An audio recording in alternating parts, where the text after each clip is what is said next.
આમોદમાં જર્જરિત બિલ્ડિંગનો જીવલેણ બોમ્બ સમાન તંત્ર નિંદ્રામાં, દુર્ઘટનાની રાહમાં આખું શહેર।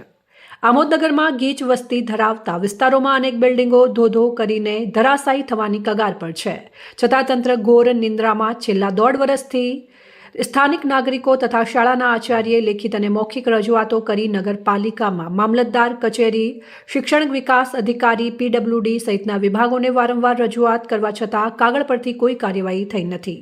શું તંત્ર કોઈ મોટી દુર્ઘટનાની રાહ જુએ છે? આમોદ મિશ્ર શાળા નંબર 1ની બાજુમાં આવેલી જૂની કોર્ટ બિલ્ડિંગ હવે જીવલેણ સ્થિતિમાં છે। દિવાલોમાં તિરાડ, છત પરથી પડતા સિમેન્ટના ટુકડા અને દરરોજ સેંકડો નાના બાળકો ત્યાંથી પ્રસાર થાય છે। જાણે શિક્ષણ નહીં પણ જોખમના સાથી બની શાળાએ આવે છે। સ્થાનિક આચાર્ય અનેક વખત લેખિત રજૂઆત, ફોન દ્વારા યાદ અપાવો અને મીડિયામાં અહેવાલો આપી તંત્રને ચેતવ્યું છે, પરંતુ નગરપાલિકા, મામલતદાર કચેરી અને પીડબ્લ્યુડી તંત્ર જાણે કુંભકર્ણની નિંદ્રામાં છે। આમોદ મામલતદાર કચેરીની સામે આવેલી બહુમાળી બિલ્ડિંગ તથા તિલક મેદાન પાસેની રંગોત્સવ બિલ્ડિંગ બંને પણ અત્યંત જર્જરિત હાલતમાં છે।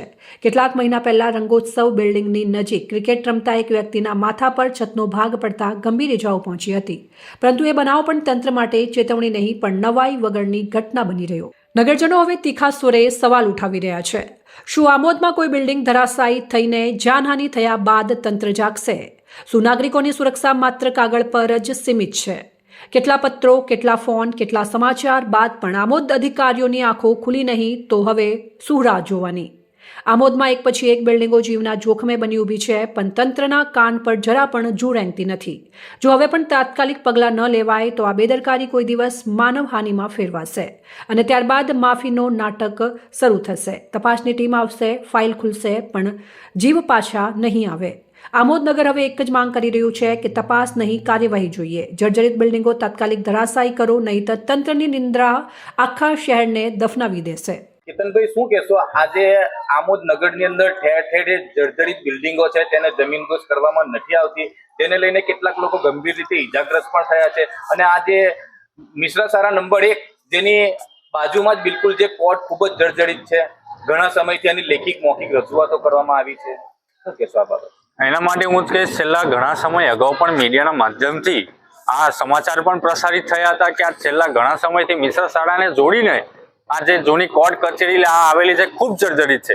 જ્યારે હું અહીંયાથી પસાર થતો હતો ત્યારે આચાર્ય સાહેબ સાથે મેં સંપર્ક સાધ્યો, ત્યારે આચાર્ય સાહેબે પણ કીધું લાગતા વળગતા તમામ અધિકારીઓ, તમામ કચેરીઓને એમને મૌખિક અને લેખિતમાં રજૂઆત કરી છે, પણ આજ દિન સુધી કોઈ પણ આની પર તટસ્થ કામગીરી કરવામાં આવેલી નથી। જાતે મેં આજે સ્થળ ઉપર આવીને જોયું તો આજે તમે અહીંયા આગળ જાતે નજીક ઉભા રહો, આપણે ખુદને પણ ડર લાગે। મોટા મોટા પોપડા છે, ઉપર મોટી મોટી પાઇપો છે, આજે નાના નાના ભૂલકાઓ અહીંયા આગળ રમી રહેલા હોય છે। કાલ ઉઠીને કોઈ મોટી હોનારત બનશે તો આના માટે જવાબદાર કોણ? જેના કારણે અહીંના સ્થાનિક ધારાસભ્ય હોય, તમામ પદાધિકારી હોય, અધિકારીઓ તમામને આજે હું એક રિક્વેસ્ટ કરવા માટે આવ્યો છું કે આમોદમાં ખરેખર તમે જોવા જાવ તો આ જૂની કોર્ટ કચેરી છે, હાઉસિંગ બિલ્ડિંગ આવેલી છે, તેમજ તિલક મેદાનમાં જે ગોડાઉન આવેલી છે ખૂબ જર્જરિત છે।